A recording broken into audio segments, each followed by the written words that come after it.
di channel Simar Imam. Sembari mendengarkan tinggalkan like dan komentarnya bosku. Jangan lupa pasang headset kalian. Siapkan kopi dan camilan. Lupakan kenangan tentang mantan. Mari kita dengarkan sambil rebahan. Kembalinya Sang Raja. Bab 263. Setelah dimarahi oleh Duang Wuo, Zhao Qingkai dan Zhao Qingli berhenti berbicara. Saya tidak berani berbicara lagi. Semua orang menangis, mereka tahu mereka akan dikutuk. Setelah Duang Wuo diusir dan piring serta sumpit di atas meja dibersihkan, Su Chen dan keluarganya siap untuk kembali. Dari awal hingga akhir pesta ulang tahun, Su Shihan tidak pergi. Karena dia takut Su Chen akan menggunakan tempatnya, dia menunggu di luar dan tidak pernah pergi. Setelah keluar, Su Shihan mengemudikan mobil dan mengirim keluarga Su Chen kembali. Nak, apa yang terjadi? Oke, kenapa banyak sekali orang dewasa yang datang kepadamu? Apa yang terjadi di pesta ulang tahun membuat takut Zhao Qingning, yang selalu bersemangat? Orang-orang itu tidak dapat diakses oleh orang-orang biasa seperti mereka. Ayah, Bu, kamu tidak perlu terlalu khawatir. Sebenarnya, banyak hal telah terjadi padaku dalam 3 tahun terakhir ini, tapi semuanya sangat rumit. Aku tidak bisa menjelaskannya satu persatu padamu. Tapi jangan khawatir, semua yang saya lakukan semuanya berada di jalur yang benar, dan saya tidak melakukan kesalahan apapun, jadi tidak perlu mengkhawatirkan urusan saya. Ayah Su dan Ibu Su saling berpandangan. Mereka juga mendengar bahwa putra mereka tidak mau membicarakan apa yang terjadi selama 3 tahun terakhir. Kini setelah ia tumbuh dan menjadi dewasa, ada banyak hal yang tidak boleh terlalu dilibatkan oleh orang tua.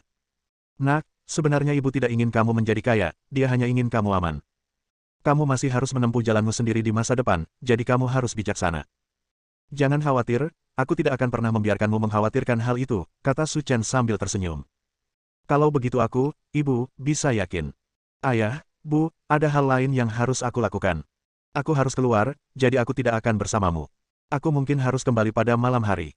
Tidak apa-apa, kamu sudah mengurus urusanmu terlebih dahulu.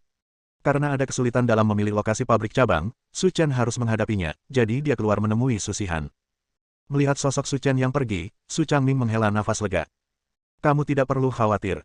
Walaupun anak kita sangat cakap, kamu sebagai seorang ibu harus tetap bisa berbicara, jadi kamu tidak perlu khawatir. Kamu tidak dapat membantu ibumu ketika putramu sudah dewasa. Bagaimana kamu tahu bahwa dia akan mendengarkanku? Kata Zhao Qingning sambil memutar matanya. Lihatlah anak kita, dia sudah sangat cakap. Kalau kamu hanya mengucapkan sepatah kata pun saat itu, bukankah dia akan tetap patuh dan bersekolah? Mengenai masalah ini, Zhao Qingning juga sangat senang. Su Chen tidak pernah mengecewakannya sejak dia masih kecil, jadi dia harus puas. Mereka berdua berdiri di dekat jendela dan menyaksikan Su Chen pergi. Zhao Qingning meneteskan air mata dan berkata pada dirinya sendiri. Alangkah baiknya jika Xiao Chen benar-benar anakku. Setelah meninggalkan rumah, Su Chen langsung masuk ke mobil Su Shihan dan bertanya. Bagaimana situasi di sana? Apakah masih belum ada kemajuan? Puan Su, sikap di sana masih sangat keras. Mata airnya dibatasi sehingga setetes air pun tidak bisa mengalir. Saya telah bernegosiasi berkali-kali, tetapi tidak berhasil. Baiklah, biar aku yang menangani masalah ini. Setelah mengatakan itu, keduanya pergi ke Gunung Longkuan. Meskipun Gunung Longkuan terletak di Kabupaten Anhe, karena jaraknya yang jauh dan kondisi rumahnya yang buruk, Su Chen belum pernah datang ke sini untuk bermain. Gunung Longkuan tidak terlalu tinggi, hanya beberapa ratus meter. Saat keduanya mencapai puncak gunung, mereka tidak perlu bekerja keras. Puan Su, setelah beberapa hari kerja keras ini, saya telah mengetahui situasinya di sini. Keluarga yang bercokol di puncak Gunung Longkuan disebut keluarga Yan. Nama patriarknya adalah Yan Hanshan. Dikatakan bahwa dia adalah juga seorang seniman bela diri. Di kota kecil di Kabupaten Anhe ini, dia seperti seorang pemimpin. Kata Su Shihan ketika mereka mendekati puncak gunung. Mereka hanyalah sekelompok badut. Mereka sudah lama tinggal di sini dan mereka pikir mereka adalah yang terbaik di dunia. Mereka harus menghajarnya dari waktu ke waktu. Su Chen berkata dengan tenang. Melewati hutan hijau subur, Su Chen melihat dinding berwarna merah terang, yang penuh kesederhanaan. Puan Su, itu keluarga Yan, dan mata air itu telah disegel oleh mereka. Letaknya di tengah halaman.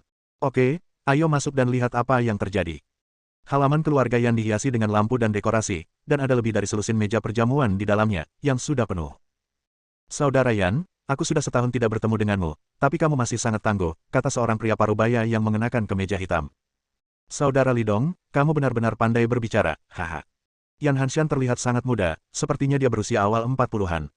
Saudara Yan, saya mendengar bahwa Anda telah memasuki barisan pejuang kekuatan batin. Sekarang, Anda adalah seniman bela diri nomor 1 di Kabupaten Anhe. Saat dia berbicara, tatapan Li Dong, sadar atau tidak, menatap mata air yang disegel oleh keluarga Yan, dan dia cukup iri. Menjadi seniman bela diri nomor 1 di Kabupaten Anhe tidak memuaskan saya. Mendominasi seluruh provinsi Jiangnan adalah tujuan saya. Mendengar ini, Orang-orang di halaman yang datang untuk memberi penghormatan pada hari ulang tahunnya semuanya setuju.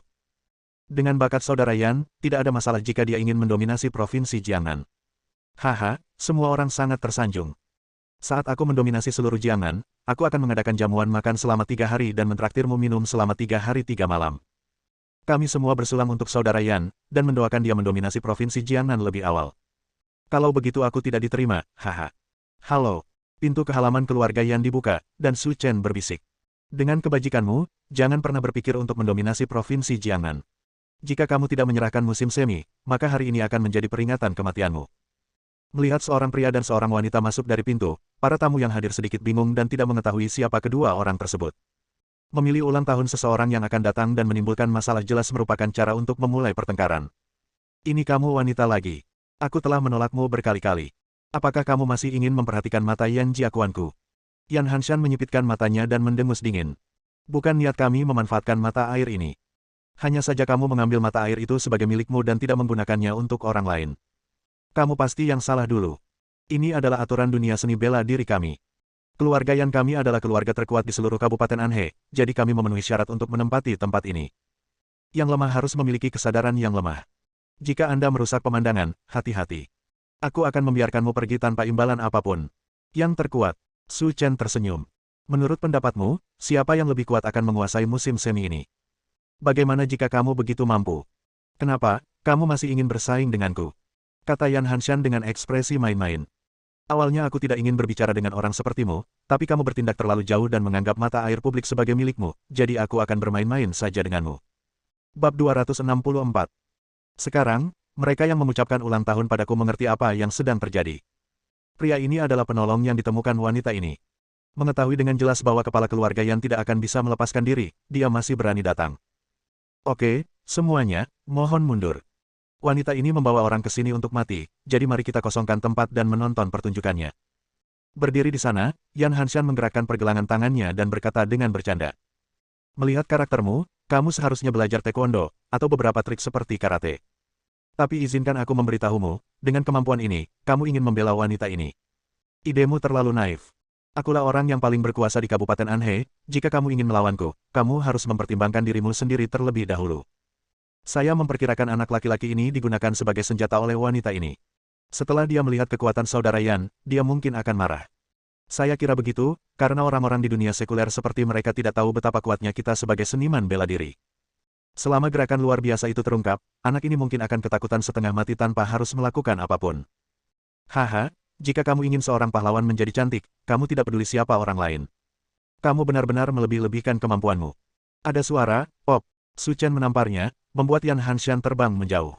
Sekarang, menurutmu berat badanku cukup? Yan Hanshan ditampar, dan seluruh kompleks keluarga Yan terdiam.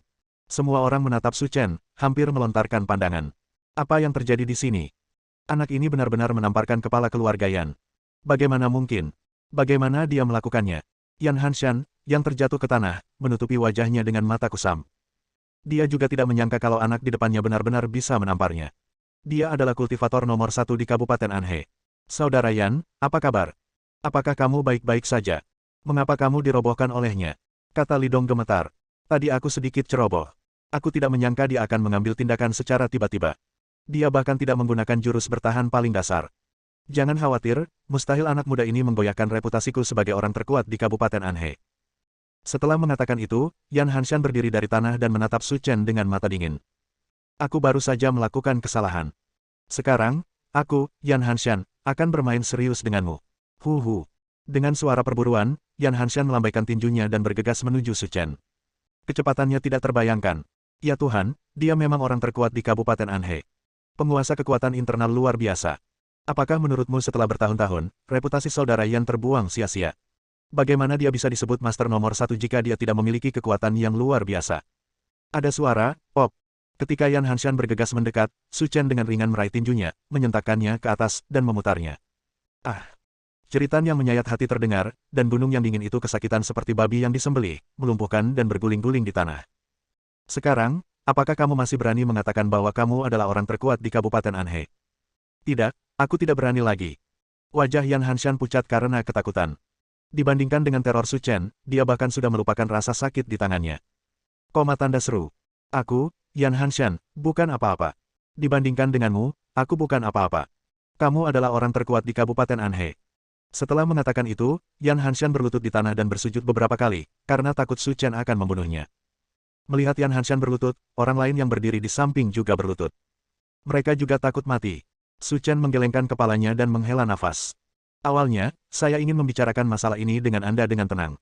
Jika Anda setuju sebelumnya, bukankah akan ada banyak masalah? Itu anak sialan. Mata anjing bukanlah naga sungguhan. Tolong selamatkan hidupku. Aku akan memberimu musim semi ini. Keluarga Yan kami tidak menginginkannya lagi. Yan Hanshan menahan rasa sakit dan berkata. Melihat Yan Hanshan telah menyerah, Su Chen tidak berkata apa-apa lagi, tetapi berkata kepada Su Shihan di sampingnya. Masalah di sini telah diselesaikan, Anda dapat menangani masalah selanjutnya. Saya mengerti, Tuan Su. Setelah menangani masalah musim semi, Su Chen kembali ke rumah dan berencana untuk tinggal di rumah selama 1 malam sebelum kembali ke Linyang. Malam itu, setelah keluarga beranggotakan 3 orang itu selesai makan, ponsel Su Chen berdering di sakunya. Ketika saya mengambilnya dan melihatnya, saya menemukan bahwa itu adalah panggilan Yang Gang. Chenzi, apa yang kamu lakukan? Apakah kamu sibuk? Meskipun nada suara Yang Gang tampak biasa saja, nadanya agak penuh rasa hormat. Karena tanpa Su Chen, dia tidak akan bisa mendapatkan pekerjaan dengan gaji tahunan 1 juta. Aku tidak sibuk, ada apa? Karena kamu tidak sibuk, bisakah kamu keluar untuk minum? Aku akan mentraktirmu hari ini, kata Yang Gang sambil tersenyum. Jika orang lain mencarinya, Su Chen tentu saja tidak akan keluar. Tapi Yang Gang berbeda. Dia adalah saudara baik yang pernah bermain dengannya selama 3 tahun, jadi tidak ada alasan untuk tidak pergi. Oke, kamu di mana? Aku akan pergi mencarimu. Red Romance Bar di daerah ini, jika Anda keluar dan naik taksi, supirnya akan mengetahuinya. Baiklah, kalian tunggu aku di sana, aku akan segera sampai. Setelah berpakaian, Su Chen menyapa orang tuanya, lalu naik taksi ke Red Romantic Bar. Berdiri di depan pintu bar, Su Chen merasakan usia yang kuat. Tidak peduli bagaimana Anda melihat bar di daerah ini, semuanya memiliki cita rasa yang berbeda dari bar di kota dan tidak begitu mewah. Hal ini terlihat dari nama barnya. Setelah tiba di bar, Su Chen mendengar Yang Gang melambaikan tangannya di sudut. Chenzi, kita di sini, cepat kemari. Mendengar kata-kata Yang Gang, Su Chen menoleh. Saya menemukan bahwa orang yang duduk di sana bukan hanya Yang Gang, tetapi juga teman sekamar saya, Liu Wenqian. Kenapa kalian berdua bersama? Kata Su Chen sambil tersenyum. Inilah yang terjadi. Liu Wenqian dan saya pergi bekerja di resor hari ini. Begitu kami sampai di sana, Zhong Boyuan memberi kami uang muka gaji tahunan 1 tahun. Yang Gang berkata dengan penuh semangat. Bukankah ini hal yang baik? Su Chen berkata sambil tersenyum, jangan menghabiskan uang ini sembarangan. Belilah rumah untuk paman dan bibimu terlebih dahulu. Saya tahu itu. Saya juga berpikir untuk pindah rumah. Yang Gang berkata dengan penuh terima kasih. Tetapi kami berdua datang ke sini hari ini, dan ada hal lain yang ingin kami sampaikan kepada Anda. Oke, jika ada yang harus dilakukan, tanyakan saja. Sebenarnya kami berdua datang ke sini hanya untuk mengucapkan terima kasih. Kamu paling tahu seperti apa kami. Kami tidak punya kemampuan sama sekali, apalagi gaji tahunan 1 juta, dan hanya ini yang kamu bawa ke kami. Jadi kami berdua ingin mengucapkan terima kasih secara langsung. Sekarang aku baik-baik saja, aku tidak melupakan mantan saudara laki-laki dan teman-temanku. Bersambung.